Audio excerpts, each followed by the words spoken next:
One of the most common questions I get in photography has to do with composition. What are the composition rules and how do you apply them? The term mathematical rules isn't very sexy for a creative mind. So let's not call it that. Let's call it visual guides, something that can help us to balance our photo, to balance our shot, balance our composition. The keyword here is balance. I never stand in front of a scene and think, what visual guide or compositional rules should I apply in this scene? Now, that doesn't happen.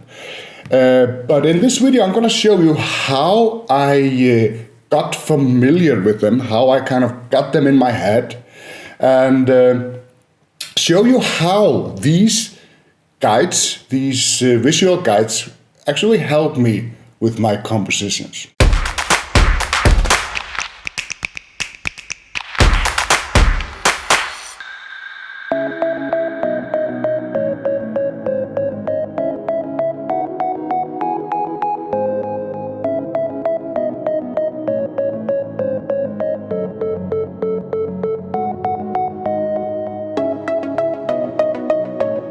I am just a photographer, which means I shoot whatever interests me. Landscape, travel, portraits, and so much more.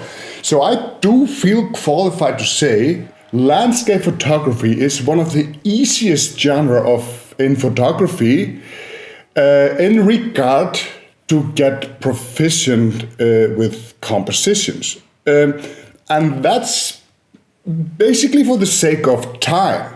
You arrive at a location, you set up, you frame your shot, you make a composite, you make your settings, you shoot, you adjust, you shoot again until you feel happy with your result. In many other type of photography, you just don't have the luxury of time. For me, a technically perfect photo has nothing to do with if the photo is interesting or not. So even if I do recommend you learn, well, at least some of those visual guides, I wouldn't worry too much about it. They are there to help you, not get in the way of your creativity. Everybody can shoot a technically perfect photo. You just have to learn how to do it. But only you can give your interpretation, tell your story, and give the impact you want to give. To set yourself apart from other photographers, but understanding a few technical things can actually help a lot to achieve that. When I shoot, this is what goes through my mind. What's my focal point and what supporting elements do I have to lead the viewer's eye to it? Do I have leading lines I can use? Can I use layers? Do I have foreground, midground, and background? Do I have any natural contrast in the scene that helps lead the eye? Is there any distraction on the way to break up the visual flow and balance? If your photo is balanced, it really doesn't matter what you call the rule. So what I do, I use those visual guides to help me get a balanced photo. And if you do it often enough, it becomes something you do without thinking. Second nature, that's what we want. In my opinion, the best way to learn this, to learn about those visual guides, those rules, or whatever you want to call it, is open your photos up in Lightroom, apply those visual crop overlays, I think it's called in Lightroom. Apply that as an overlay on top of your photo, and crop it and play with it a little bit to understand what it does. So let's open Lightroom and then play with this for a while. So here we are in Lightroom. Go to find a photo, go to the develop module and click on crop. Then you will get probably this crop overlay. The rule of thirds, which is probably the most common, but in this photo it does doesn't really apply. So if we go here to tools, to crop guide overlay, there are a few crop overlays you can choose from. And in this case, I'm gonna choose Golden Spiral.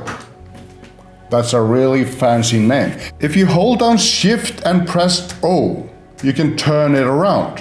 And depending on how the crop overlay is, you have these options.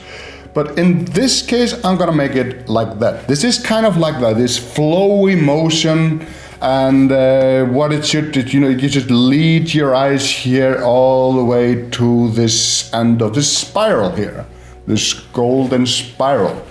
But for what I see, if I look at this photo, there is a lot of space here, which is to the left, which is kind of, well, let's say we could probably do without it, and that is exactly the information this golden spiral is telling us. Now, what I normally don't do is just crop like this. You can take the lock off here to so you can keep your aspect ratio the same. If I take it off, it doesn't stay the same. So I don't do that. I usually work in some aspect ratios, and for this photo, I want to try, for example, if let's say 4:5 is any better.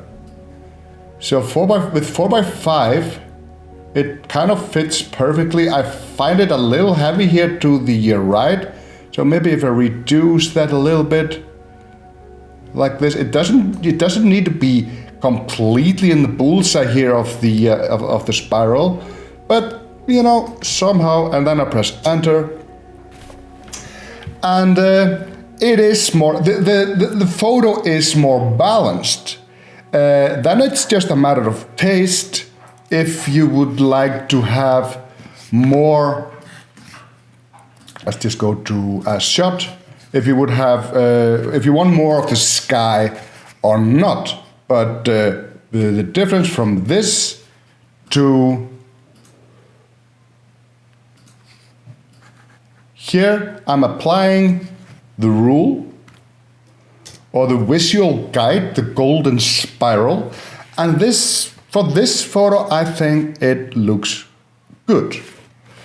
For this photo, I selected diagonal visual crop guide, and because I kind of wanted to, you see the hat, it has those diagonal lines, and I want the face to be in the center. So let's see if we can, well, let's try this one. 5:7, yeah, I think 5:7 looks nice. If I crop it a little bit more to get the face, and those triangles, all those triangles, you can see here, I have the same weight in these two areas. This is nice here, and I have the same weight here at the top and bottom. I have the same weight. I can look at all those triangles and compare it to the corresponding triangle and see if those two triangles have the same weight. And also for lining up, in this case, this model, it's perfect. Here is a photo of the Diamond Beach, close to the Glacier Lagoon. And I selected triangle for this. When it looks like this, it doesn't make sense. So if I turn it around by pressing Shift and O, I see here in the bottom intersection here, I have the foreground somewhat in this intersection, and then I have the background in the other. I like the crop. I like the original crop for this frame. I don't think I would do. I usually go 5:7, but that also works. But what I feel like, there's an iceberg here to the right and to the left that gets kind of squeezed in. So I'm gonna leave it as shot, and I don't really need to do anything here to get it better. Maybe a little bit like this, get the intersection a little bit more at the foreground, and yeah, leave it like that. It looks really nice now. And another example of the triangle, but would be this beautiful photo of Mount Mailefell. I turn it around again, and I can see it more or less. Here's the foreground in the intersection, and it has a diagonal line here up to the background. You just play around with the crop a little bit and see if it helps. I feel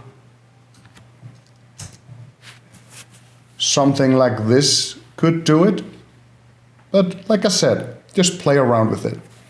Very similarly to the rule of thirds, we have the golden ratio, which is very similar, but the rectangle in the middle is just a little smaller. You know, you can see the difference because I will show you the rule of thirds also, but I'm guessing you already know it. I'm thinking here I could use those guides here to balance out this photo by having the outer line, outer edge of the boat hitting this intersection, and the inner edge of the boat hitting this. More or less, it almost fits already, but it might something. My mouse is playing tricks on me. There we go. So something like that. I can see the outer edge has basically bullseye, and the inner edge has the same size. I can just do the weight, and all these is a very nice symmetrical photo, because this rectangle and this one are the same, this one and this one are the same, this one and this one are the same, and then we have the main subject here in the front, basically on the intersection of the first line of the golden ratio. And then we have everybody's favorite rule, the rule of thirds. The rule of thirds gets a lot of hate these days, and I've seen the whole videos about how you should not use the rule of thirds. I don't actually agree. The rule of thirds can be very helpful if you use it the right way.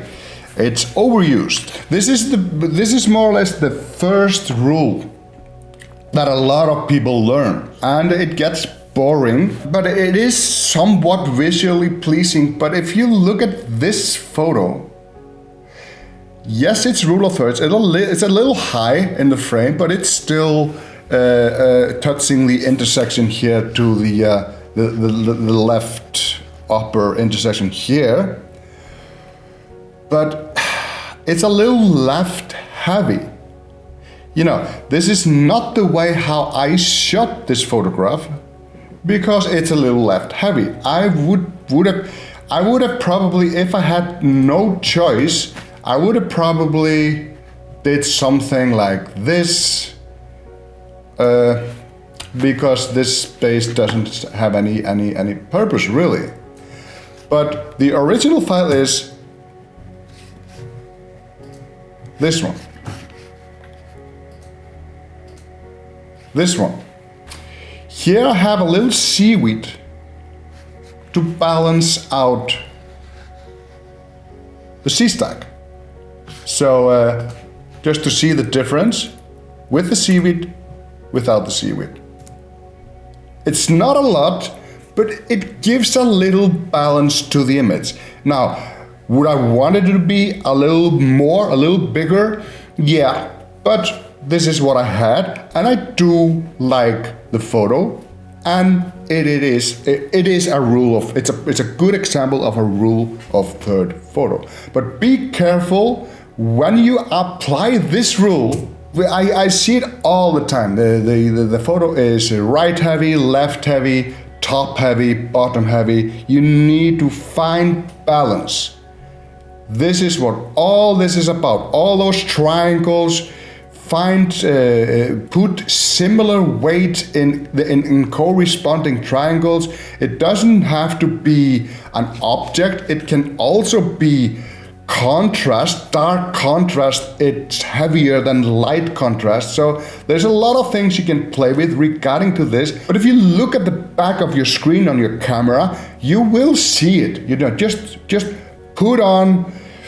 turn on the mental scale and put the photo on it, put the composition on it, and just think, is it balanced? There is a lot more we can cover about composition. We have framing, leading lines, how to fill the frame, and much more. There are so many things you can take into consideration when you compose an image. But understanding balance and using those visual guides to help you achieve that, I would say it's for me at least, that's the foundation. Then we build on that in the next video. So practice this, open up your old files, practice, try to visualize when you look at your photo, what visual guide could actually help that photo, and then apply it and recrop the image, just to find out if you can improve it a little bit, get it a little bit more balanced. And the main purpose of this is to get it in your head, to memorize them. Thank you for watching. See you next time, and goodbye.